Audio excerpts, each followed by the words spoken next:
Nima? 65 ming? Yo'q, 65 ming emas, 62 ming dollarga endi mana shu xonadonni xarid qilib olishing mumkin. Chunki bitta qoldi, ikkitasi srochni sotib oldim. Sotilib ketdi. 62 mingga beraveramiz, xudo xolasa.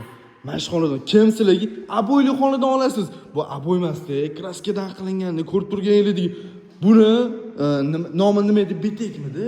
Shunaqa rangdan qilinganda juda sifatli bo'ladi.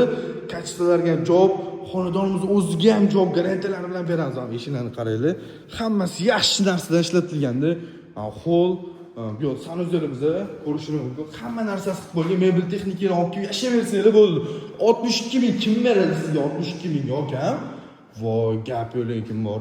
Bu yoqda spalniyimizni o'zini sanuzeligiga hamma narsa, mana sushilkami, osib qo'yadigan narsalargacha bordi.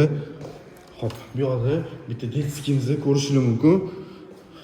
Xo'p, har bitta xonamizning o'zini oynasiga ega bo'ladi. Yana bitta detskimizni, bu yoqda bitta kuxnamizdan keng bo'ladi. Kafelarni ko'rishingiz uchun chiroyli qilingan.